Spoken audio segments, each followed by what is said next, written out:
السلام عليكم. ان شاء الله النهارده هعمل روست الديك الرومي. ده بيبقى بالصدر بتاع الديك الرومي. انا عندي صدر ديك رومي اهوت مجهزاه ورش عليه ملح. المفروض بيبقى عليه ملح خشن. بس بما ان ما فيش بقى الملح اللي موجود مش مشكله. رشيت بره وجوه من الجنبين. وسبته فترة في الملح بتاعه. دلوقتي هاخده وهشطفه وهكون مجهزه له بقى التتبيله بتاعته. بعد ما يتشطف برضو هرجع تاني بعد الشطف. لازم اعمله من بره ومن جوه بالليمون.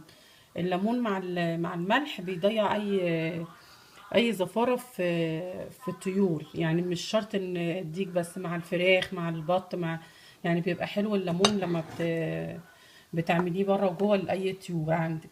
التتبيله بتاعته انا مجهزه اهوت بصلايه وطماطمايه وكرفس متقطع وقرن فلفل حامي وفصين توم. مع البهارات الطماطم والبصل دولت هفرمهم على قد ما اقدر ناعم، ناعم جدا، يعني مش عايزاهم خشن، هنعمهم جدا. وبرده محضره البهارات بتاعتي: بابريكا واوريجانو وبصل بودر وتوم بودر وريحان وزعتر وروزماري وفلفل اسود وقرفة. البهارات دي بتدي للديك الرومي بقى لما بنعمله بتديله طعم وريحة حلوة قوي. اول حاجة هنعملها دلوقتي هنشطف صدر الديك من الملح ونعمله بالليمون. يلا نشوف مع بعض كده. هنبدأ نعمل بعد ما شطفنا صدر الديك من الملح، هنبدأ نعمله بقى بالليمون كويس جدا زي ما احنا متفقين قبل كده ان لازم من كل حتة.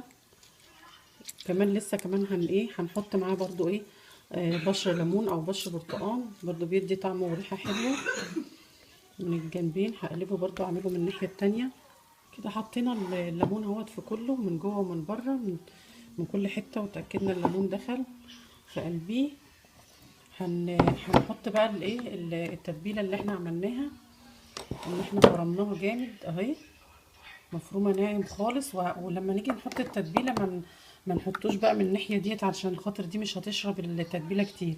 نحطه من قلب الديك من هنا، من قلب صدر الديك من هنا. حطيت من جوه القلب البتاع كده في كل الجوانب من جوه عشان التتبيله توصل لكل جزء فيها. وبرده هحط برده كده شويه تحت بقيه التتبيله اهي. وهحط بقى ارجع اعدلها برده شويه، وارجع احط البهارات بقى اللي احنا قلنا عليها كلها مع بعض كده اهي. هنحط برده من الناحيه التانية برده زي ما حطينا الاول. برده هنحط برده شويه بهارات هنا في نفس المكان اهي كده. وهحط برضو معلقتين زبادي. الزبادي بيدي طراوه بتاع ده صدور الديك الرومي، او في الشوي بتبقى طريه كده، ما بتخليش الديك الرومي دوت ينشف، او مثلا اللحمه المشويه تنشف. بتبقى حلوه قوي الزبادي مع اي تتبيله برضو في الشوي او كده يعني. نحط كمان معلقه الناحيه التانية. عايزين نتعامل معاه كده واحده واحده عشان كده حلوه قوي كده. وهسيب بقى التتبيله ديت يعني على قد ما اقدر. كل ما صدر الديك ده يشرب التتبيله، كل ما يبقى في الطعم هيبقى جميل، وهيبان البهارات في قلب اللحمه نفسها واحنا بناكلها. هنحط بقى تحت الروستو في القالب اللي هيدخل الفرن بطاطس متقطعه وجزر وطماطم وفلفل حصى وتلات اربع قرنفل وورق لوري وكرات وكرفس لسه هيتقطع ده ورز وزعتر، زعتر فريش او مجفف مفيش مشكله.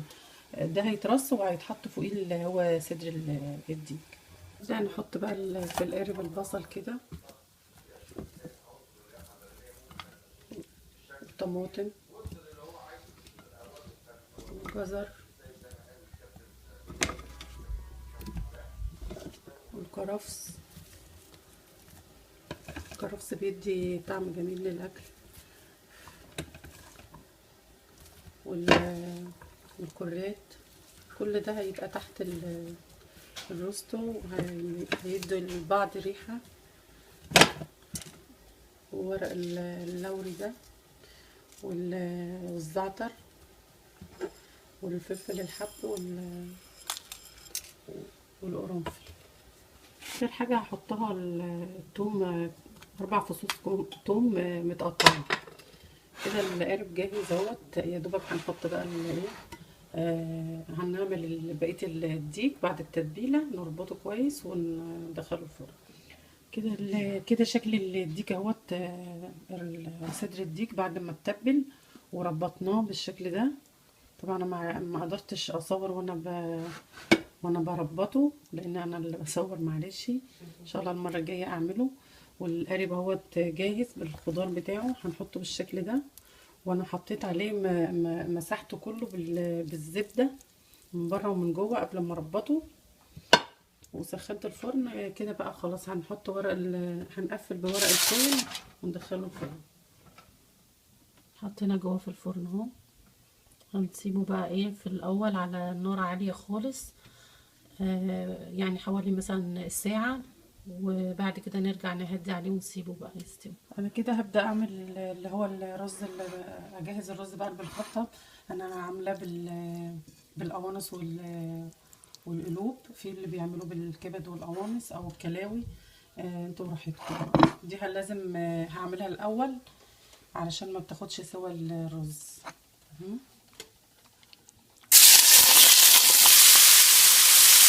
هحط معاها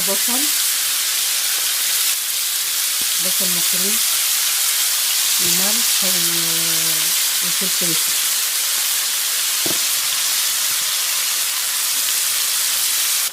برضه صلصه كده معاها، مش كتير. نبدأ نحمر البصل بقى عشان الرز. بصلاية صغيرة كده مفرومة. هنحط معاها شوية كاري، يعني بتاع معلقة كده، ورشة قرفة تدي للرز بقى طعم حلو. نعم. هنحط الرز نبقى غسلينه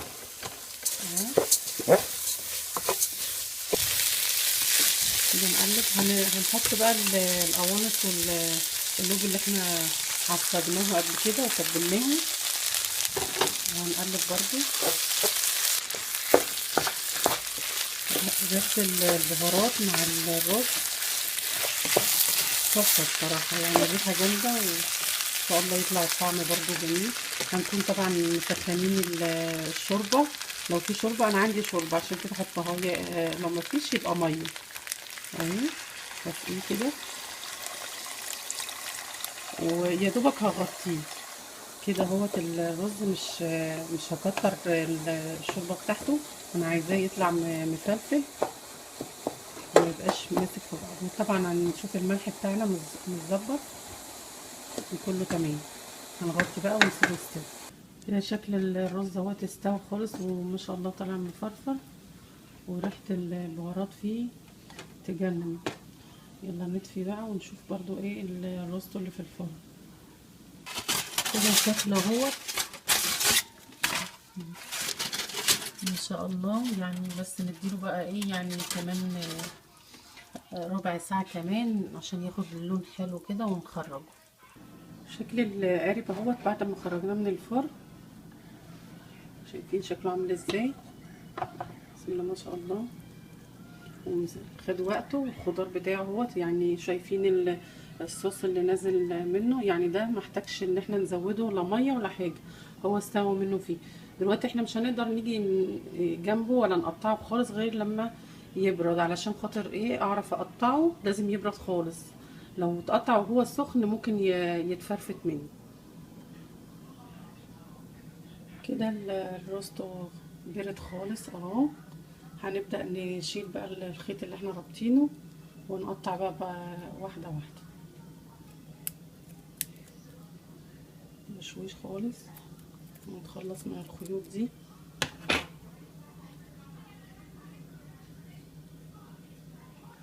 كده الخيط كله اهوت خلصت منه، مفيش عليه اي حاجة. هبدأ بقى ايه اقطعه طرنشات كده. والسكينة لازم تكون حامية علشان تساعدني. طرنشات واحدة واحدة بشويش. انا كده قطعتها طرنشات بالشكل ده زي ما احنا شايفين. هبدأ بقى ايه اغرف الرز بقى بالخلطة ونشوف الطبق شكله عامل ازاي. كده شكل الطبق اهوت بعد ما خلص وقطعنا الطرنشات، طالعه ما شاء الله جميله. هي لازم زي ما قلت في الاول تتقطع وهي بعد ما تبرد عشان ما تفرفتش معايا. الطبق شكله اهوت يجنن. الخضار وريحه الرز مع الخضار هايله جدا. صنف حلو وسهل، ومتاكده ان انتوا هتحبوه. خصوصا صدر الرومي بالذات في الاكل بيبقى كده اطعم كتير. يا ريت تجربوه، وان شاء الله المره الجايه نعمل حاجات جديده. السلام عليكم.